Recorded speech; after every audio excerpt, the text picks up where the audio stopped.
नमस्कार, फाइटर समाचार में आपका स्वागत है। पेश आज 7 जून शाम 7 बजे राजस्थान की खास खबरें।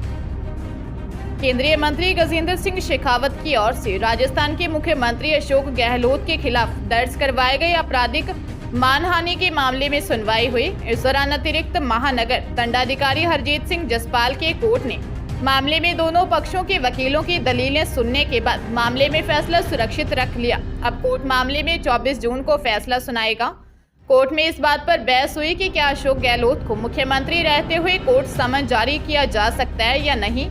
पिछली सुनवाई में दिल्ली पुलिस ने कोर्ट में जांच रिपोर्ट सौंपी थी, जिसे कोर्ट ने स्वीकार कर लिया था। मामले में कोर्ट ने दिल्ली पुलिस को 3 बिंदुओं पर जांच करने का निर्देश दिया था। संजीवनी घोटाले में गजेंद्र सिंह शेखावत या उनके परिवार के सदस्यों के खिलाफ जांच चल रही है, या फिर ये लोग मामले में आरोपी के तौर पर शामिल हैं।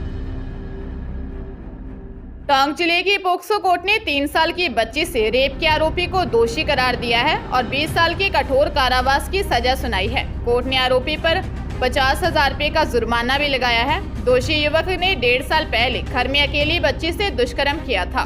विशेष लोक अभियोजक मोहम्मद गुलजार मियां ने बताया कि 12 अक्टूबर 2021 को पचेवर थाना क्षेत्र निवासी महिला ने दर्ज रिपोर्ट में बताया कि बगरियों की ढाणी डेठानी निवासी कजौड़ बागरिया ने घर में अकेली उसकी 3 साल की बच्ची के साथ रेप किया था। पुलिस ने मामला दर्ज कर जांच शुरू की और मोहल्ले में आरोपी की आवाजाही के आधार पर आरोपी को डिटेन कर पूछताछ की। इस दौरान आरोपी ने अपना जुर्म कबूल कर लिया। इस पर पुलिस ने आरोपी को गिरफ्तार कर लिया और कोर्ट में पेश किया।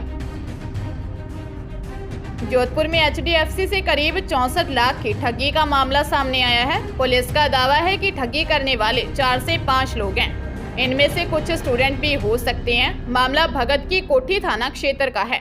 HDFC बैंक बांसनी ब्रांच के मैनेजर अजय गुप्ता की ओर से प्रिंस विश्वकर्मा और उत्कर्ष बिश्नोई के खिलाफ 3 अन्य के खिलाफ थाने में रिपोर्ट दर्ज करवाई है।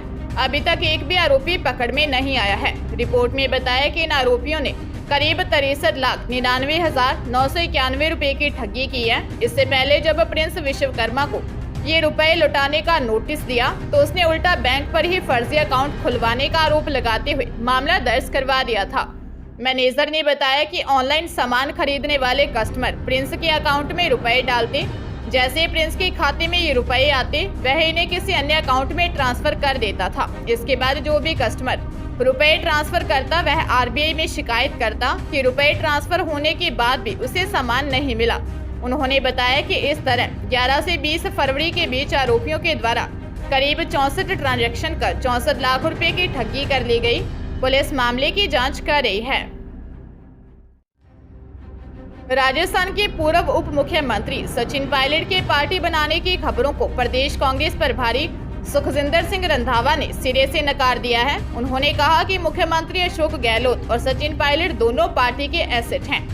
दोनों को 29 मई को कांग्रेस आला कमान ने भी सुना और दोनों चुनाव में साथ जाने के लिए तैयार भी हैं। सुखजिंदर सिंह रंधावा ने साफ कहा कि सचिन पायलट की नई पार्टी बनाने की चर्चा केवल मीडिया की उपज है। सचिन पायलट न तो पहले कोई पार्टी बनाना चाहते थे, न अब उनका ऐसा कोई मन है। रंधावा ने कहा कि आज हो रही कैबिनेट से सचिन पायलट के विषय का कोई लेना देना नहीं है।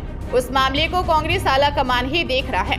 राजस्थान कांग्रेस के प्रभारी रंधावा ने आगे कहा कि अशोक गहलोत और सचिन पायलट के बीच बातें 90% सुलझ गई हैं और बाकी बची 10% बातें भी जल्द ही सुलझा ली जाएंगी।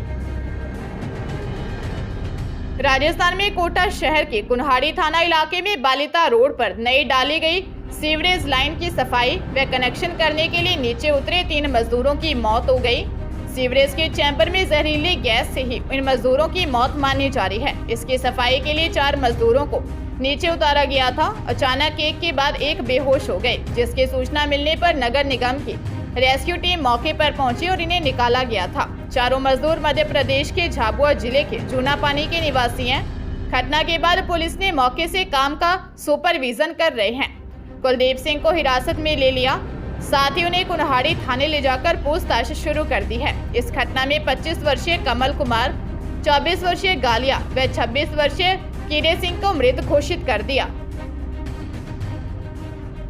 जोधपुर में नीलगाय से टकराकर कार पलटी खा गई। हादसे में हाईकोर्ट के असिस्टेंट रजिस्ट्रार और उनकी बेटी और मां की मौत हो गई। असिस्टेंट रजिस्ट्रार की पत्नी समेत 2 लोग घायल हो गए।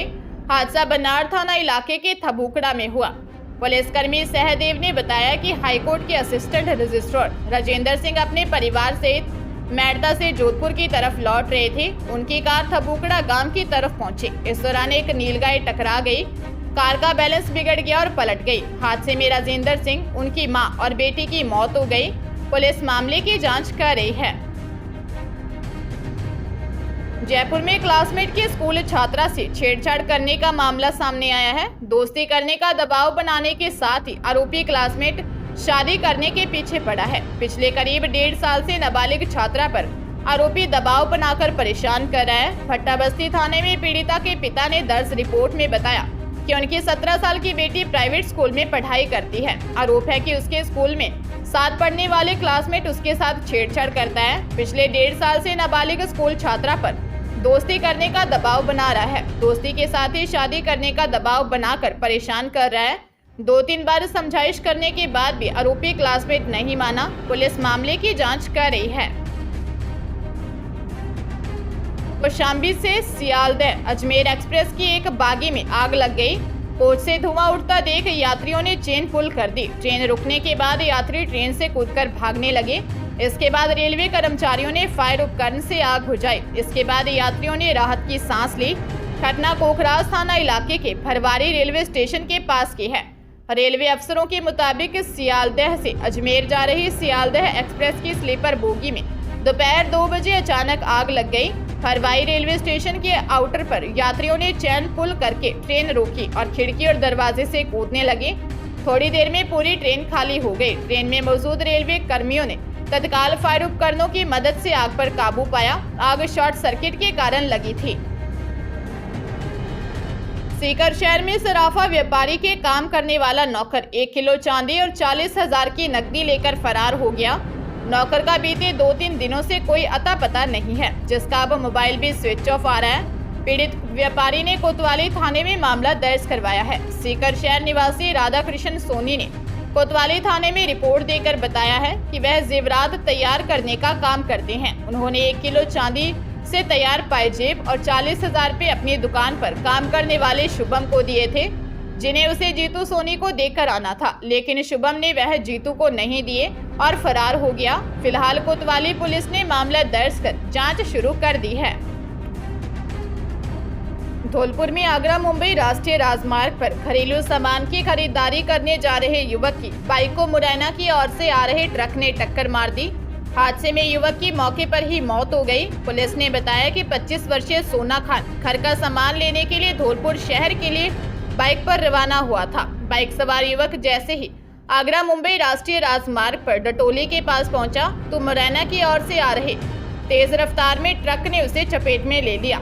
हादसे में युवक की मौके पर ही दर्दनाक मौत हो गई। एएसआई यादराम ने बताया कि हादसे के बाद ट्रक ड्राइवर ट्रक लेकर मौके से फरार हो गया, जिसकी पुलिस तलाश कर रही है। अजमेर के विजयनगर में 2.5 लाख रुपए का लोन लेकर किश्तें नहीं चुकाने का मामला सामने आया है। बैंक ऑफ बड़ौदा के मैनेजर की ओर से विजयनगर थाने में मामला दर्ज करवाया गया है। आरोप है कि दुकानदार दुकान बंद कर फरार हो गया। पुलिस ने मामला दर्ज कर जांच शुरू कर दी है। बैंक ऑफ बड़ौदा शाखा बालाजी मंदिर के पीछे मिल चौक विजयनगर के ब्रांच मैनेजर ने रिपोर्ट देकर बताया कि संजय कुमार जैन निवासी ward number 3 Balbir colony Vijaynagar को 22 दिसंबर 2021 को 2.5 लाख का ऋण मुद्रा योजना के तहत व्यापार के लिए दिया था, जिसके किस्तों की राशि समय पर जमा नहीं करवाई जा रही है। संपर्क करने पर जानकारी मिली है कि वह अपनी दुकान को बंद कर अन्यंतर गुमनाम स्थान पर चला गया है। पुलिस मामले की जांच में जुटी है।